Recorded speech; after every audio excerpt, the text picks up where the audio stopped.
మాల్దీవుల్లో రాజకీయ ప్రకంపనలు రేగాయి. అధ్యక్షుడిపై అవిశ్వాస తీర్మానానికి ప్రయత్నాలు జరుగుతున్నాయి. అధ్యక్షుడు మైజూను గద్దె దింపాలని డెమోక్రాట్లు డిమాండ్లు చేస్తున్నారు. ప్రధాని మోదీపై అనుచిత వ్యాఖ్యల తర్వాత అక్కడ ఉద్రిక్త పరిస్థితులు నెలకొన్నాయి. భారత్పై తోక జాడించిన మాల్దీవుల్లో రాజకీయ ప్రకంపనలు రేగుతున్నాయి. ఇవి రాజకీయ సంక్షోభంగా మారే అవకాశాలు కూడా కనిపిస్తున్నాయి. మాల్దీవుల అధ్యక్షుడు మజైపై అవిశ్వాస తీర్మానం ప్రవేశపెట్టడానికి ప్రయత్నాలు చేస్తున్నారు. ఆయన ఎలాగైనా గద్దె దించాలని విపక్ష డెమోక్రాట్లు పట్టుబడుతున్నారు. అలీ ఆజం అనే డెమోక్రాట్ నేత విపక్ష నాయకుడు ఈ డిమాండ్ను లేవనెత్తారు. ప్రధాని మోదీ లక్షద్వీప్ కు వెళ్లిన తర్వాత మాల్దీవుల్లో ఈ రగడ మొదలైంది. ఆ దేశానికి చెందిన మంత్రులు మోదీపై అనుచిత వ్యాఖ్యలు చేయడంతో వివాదం రేగింది. సోషల్ మీడియాలో అనుచిత వ్యాఖ్యలు చేసిన ముగ్గురు మంత్రులు మాల్షా షరీఫ్, మరియం షషూనా, అబ్దుల్లా మాజీద్ ప్రభుత్వాధికారుల్ని సస్పెండ్ చేస్తున్నట్లు ప్రకటించింది.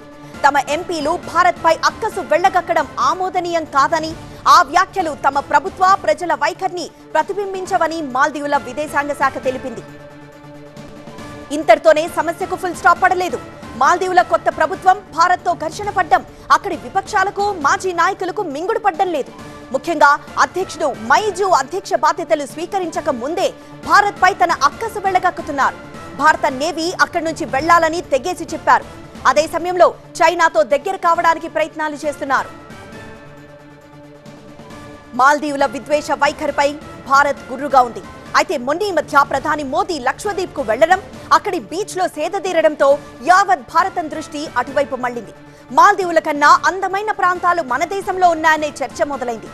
వీరేంద్ర సెహ్వాగ్ నుంచి అమితాబ్ దాకా లక్షద్వీప్ అందాలు అద్భుతమంటూ ట్వీట్లు చేశారు. దీంతో మాల్దీవుల్లో కలవరం మొదలైంది. భారత వ్యతిరేక ఉన్న వైఖరి మొదటికే మోసం తెస్తుందని మాల్దీవుల్లోని నాయకత్వం భయపడింది. టూరిజమే ప్రాణంగా బతికే మాల్దీవులు భారత్ తీరుతో ఒక్కసారిగా కలత చెందింది. భారత్ నుంచి 2023లో 2 లక్షలకు పైగా పర్యాటకులు మాల్దీవుకు వెళ్లారు. ఈ వైరంతో ఇప్పుడు ఈ పర్యాటకులు దూరం కావచ్చని మాల్దీవుల్లో రాజకీయ పార్టీల నేతలు ఆందోళన చెందుతున్నారు. అందుకే భారత వ్యతిరేక వైఖరి అవలంబిస్తోన్న అధ్యక్షుడు మైజూను గద్దె దించడానికి ప్రయత్నాలు సాగుతున్నాయి.